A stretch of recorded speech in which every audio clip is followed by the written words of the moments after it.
Okay, so let's get stuck into writing some queries. So if we've still got this little window open here, we'll just get rid of that by hitting the X button at the top there. And that's gotten rid of, that's called a query window.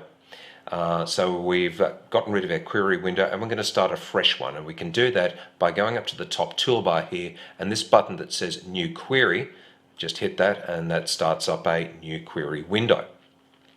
So we'll just type the following: select and a space, an asterisk and a space, and the word from and a space, and person dot person. Person dot person is the name of one of those tables that you can see. You can actually see it down here on the bottom left, person dot person. Now you may have noticed as you've started typing that table name, this little drop down appears listing that very table name that we started typing, and it's a bit like Google when which tries to auto-complete things as you type them in the query box. It's called IntelliSense.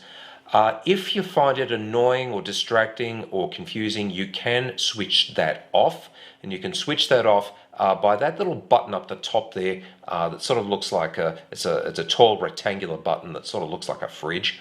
And if you hover your mouse pointer over there, the tooltip says IntelliSense enabled. So you can press that and turn it off if you want. Let's just, I'll leave that running, but it's up to you if you want it or not. So with that typed, I will now run that query, select star from person.person, and we can run it by going up here to the toolbar and clicking the execute button. Great, and what have we just done? We have selected all of the data from the table that is person.person. We've selected all the rows and all the columns in that table. Now, the key thing I want to point out here is that the first word we've written here, select, is the command telling SQL Server, the database engine, what it is this statement is doing. We are selecting, querying data out of a table in the database. So you'll find that in SQL is that the first word that you type is the primary command telling the system the purpose of what it is we're telling it to do. Select is one of 4 core commands in the SQL language. The other 3 aren't actually part of this course, but I'll just touch on them just to give you an overview. The other 3 commands are insert, which actually inserts rows into a table. It creates new data. Another one is update, which will actually go to some of these rows and it will update or change some of the values in the columns, in the cells on that record. And the 4th command is delete, which, as you can imagine, deletes one or more rows from a table. Again, a very serious command and not one that you do lightly. But that's all I wanted to touch upon by the other commands. So let's focus for the rest of this course on the select command. Right, so let's look at the components of this select statement and see how it all hangs together. So as I said, the first command there is select. The next thing that we've written is an asterisk or star. What does the star mean? Well, the star is a way of saying everything. And in this context, it means give me all of the columns in this table, every single one of them, every single one, don't leave anything out. So the star is kind of like, you know, when you're in File Explorer and you go up to the search bar at the top right and you want to search for, say, all of your documents and anything that ends with the file extension .doc and you type in star.doc, you're effectively saying give me everything where the file name is, anything at the beginning and .doc at the end. Well, again, asterisk is a kind of a way in a lot of programming languages of saying everything. Give me the whole darn lot. So that's, in this context, it means give me all columns. Now, I'll actually use that a lot in the course of my work if I'm developing and I've come across a table that is new to me and I just want to get an overview of what's inside it and I want to see all the columns. I will just go select star just to grab everything. Okay, as we progress, we'll learn how to, instead of going star and get everything, we can be specific and select one or more specific columns by naming them, but we'll come to that in a second. The next key part of the statement is the keyword from, which is we're telling it we're selecting all the columns from, and the next bit is what we're selecting it from, which is the table name. In this case, person.person. So it's almost like a plain English statement. Select all columns from this table name. Okay, so now I mentioned before that this query window in which we are typing is very, very free text. In fact, you can type in carriage returns and put commands on different lines, and everything still works. It's very, very free text. So for example, and just watch me as I'm doing this, it's equally as acceptable to type the command like so. I can put in a carriage return here, and I can put all these parts of the statement on different lines if I wanted to. And I can actually put in extra spaces, and I can go crazy with this if I wanted to. And if I execute that again, the system just accepts it. You can type it with any type of formatting you like, and as long as the words are separated, the system interprets it correctly and the whole query just works. Now, that can actually be used to our advantage because it enables us to format or arrange the query in such a way as to make it very, very readable. So, I'll tell you what, I'm just going to put everything back the way it was. Now, to format it so it looks the most readable, and I'm drawing on my experiences in coding in this way, is that this is what I like to do. I like to use tab stops to make things line up a lot. So what I'm going to do is I'm just going to get rid of that space there between the star and the select, and I'm going to hit the tab key. And I'm just going to put from on its own line, and where we've got the table name, I'm just going to put a tab there. So as you can see, that looks a lot more readable, and that will come to our advantage when we start writing longer and longer queries. And we're going to go right down the page here, and especially when we get into more advanced coding, that will you'll appreciate that when you can take very, very complex queries and format them in this way will make them a lot more readable. And bear in mind, if you're writing a query, someone else may come along later on and look at your query and use your query, and if it's formatted in the most readable way, they'll be able to make sense of it. So that's very important. Okay, so here we talk about selecting columns. So let's start customizing our query, and instead of selecting all the columns, let's just handpick some of the columns we want. Let's say I'm only interested in this leftmost column here, business entity ID. So I'm just going to pick that column alone. So I'm going to get rid of my asterisk, and I'm going to type business entity ID. And as I was saying before, good old IntelliSense has helped us out here, and it's given us a drop list with that object name. You know, just for brevity, I'll just pick that guy there. And great. So we've gone select instead of star, just that one column. Let's just execute our query and see what happens. And it's done exactly what it told us to do, and it selected business entity ID. Let's say, you know what, I'm just going to put that back. So I'll put the asterisk back in, let's say, so I can see the other columns. And I'm going to pick and choose a couple of other columns. Let's say I'm interested in, let's say I'm writing a report and it's going to be a mailing label, and I want to get the addressable name of a person, title, first name and last name, because, you know, I'm writing mailing labels or something like that. So let's just get rid of the asterisk, and we'll put back in entity ID, and I'll use IntelliSense there, and I'll put in a column, and I'll type in title, and I'll type in, and just a bit of a tip here, you can actually use the IntelliSense window by navigating up and down it using the up and down arrows on your keyboard, and when you've selected an item that you want, you can hit tab and it just copies it right into your little query window there. Very convenient. So I'll keep typing. Notice that as I'm typing, all the column names are separated by a comma. You'll see that a lot in queries.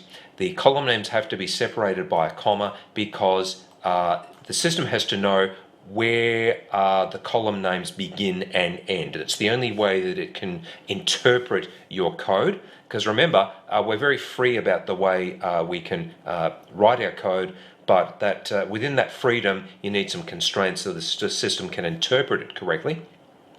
And it needs to know where the column names begin and end, and we tell it that by virtue of commas. So I'll put a comma there after first name, and I'll type space, and I'll put last name and a space.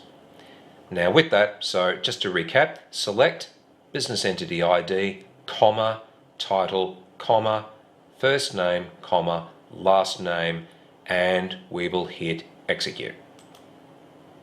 And there we go. We've got just the columns that we want.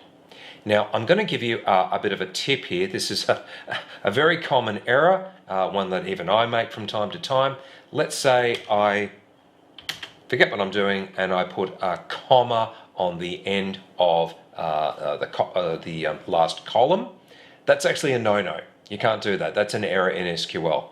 And if I go and hit execute with that error in place, that last comma on the end there, I get an error. Message bloody bloody bloody blah. I won't go into what this means, but basically you need to focus on the next line in an error message. Incorrect syntax near the keyword from. Now this is very handy for troubleshooting errors. As I say, it's a free text system, so when the system is interpreting the code, it's basically saying, oh, okay, I'm reading, and I'm coming to the word from, and oh, hang on, something's not right. So when you do get an error message like this, you've got to sort of read what it's telling you, and when it says near the keyword from, you've got to find that word, look at it and go, what have I done wrong here? What's not right? Oh, wait, I've got a comma on the end here. And of course, we don't have commas on the end after the last column. It's just literally column, comma, column, comma, right to the last column and nothing on the end between that and the word from. So if you can get that right, you'll be fine. But just to run that again, execute, and there is our little list. Okay, so let's say that we're doing a mailing label report for Crystal Reports or whatever, and we want all the mailing labels to print out in order of surname, alphabetical order of surname, that being, or last name, this column over here. Now at the moment, it is printing it out in order of business entity ID. Now there's a technical reason for that. It's because business entity ID is what's called a prime key. Now I'll come to that as a later topic, but let's say that the default order of prime key, that's not what we want. We want to order it by last name. So let's just, the way we do that is that we can tailor the order in which the rows are returned. And we can do that with another one of these keywords, or clauses, the order by clause. So I'm going to start a new, we call them clauses. I'll talk about clauses in a minute. We're going to start a new line which represents a new clause in our query, and that is the order by clause. So I'm going to start a new line. Order by. And this part of the query tells the database when you're gathering and returning up these rows, what's the order that we want it returned to us in. And basically I just simply type the name of the column that I want the system to use when ordering this stuff. So I will type in, I want it ordered by last name. It's a bit like ordering in Excel. So I'll just go last name, and I will hit execute.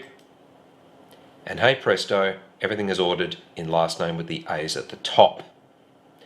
Now, you can tell the system whether it's ordered in ascending or descending order. Now, by default, it is always in ascending.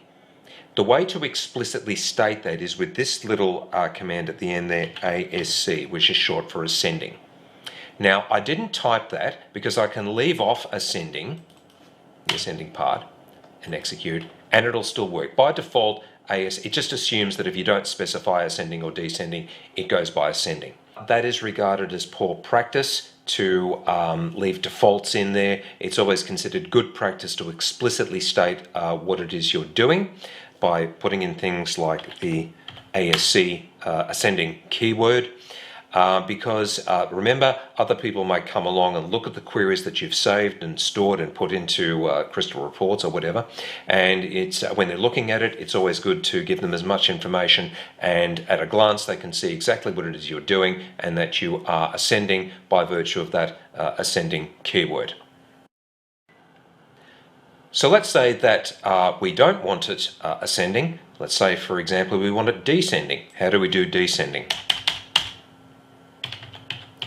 DESC, short for descending, and if we execute, and everything is now in descending order of last name with the Z's at the top and the A's at the bottom. Well, let's put it back to ascending for the next exercise. So I'll replace the desk keyword with ask ascending, and I'll execute that, and there we go. Now, let's say that we want to get a little bit more elaborate with our sorting. Now, notice, for example, down here we've got several people called Adams. Now, you can actually get there if in the results pane, that's this section down here, which has got the label results. If we hover the mouse pointer over the border with that pane, we can click and drag it upwards. And if we look down here, you can actually see that we have got several people called Adams.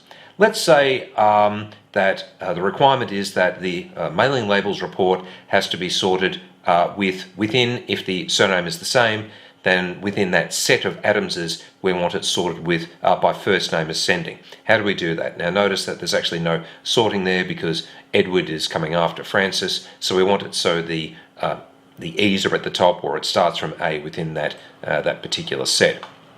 So how do we do that? Well, we can get a bit elaborate with our order by clause here, and we can specify more than one column. So let's just do that. So we can add another column, and to do that, after the first column, we separate it with a comma. You're going to see a lot of commas in SQL. We specify more than one object or column. It's usually separated by a comma. So let's just type in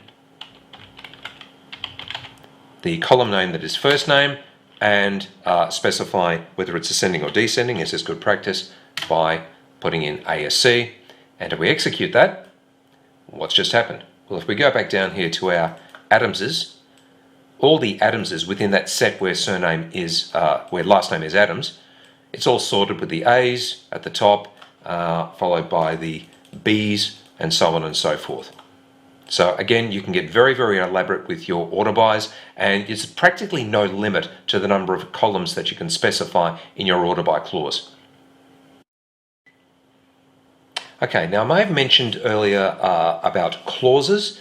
A select statement is made up of clauses, and we've got enough code here. I can demonstrate examples of these clauses. The first clause is the select clause, where we specify which columns we want to select. The next clause is the from clause, where we specify where we're selecting it from. And another clause down the very bottom is the order by clause, where we specify what we're ordering it by. Now, not all clauses are mandatory. You can get away with just the two basic clauses, select and from, which makes sense. I mean, you've got to tell a query what to select and where from. So I've just highlighted my order by, and I've just cut it. I'll paste that back in later, but just to demonstrate, it will work perfectly well with just the two basic clauses. Now, if I were to wipe out the from clause, that's not going to work. In fact, I've got all these bits of red text indicating an error, and when actually executed, I've got all these errors happening down the bottom here in the results pane. But you know what? I'll go Control+Z to undo that, and I'll paste back in my order by clause, and we're good to go. We've got enough clauses to get us going. So let's just do a recap of the SQL clauses that we've covered so far. The select clause, that's the top line, which of course is mandatory. We need to tell the system what to select. The from clause, the table from which we are selecting the data, again mandatory. And the order by clause.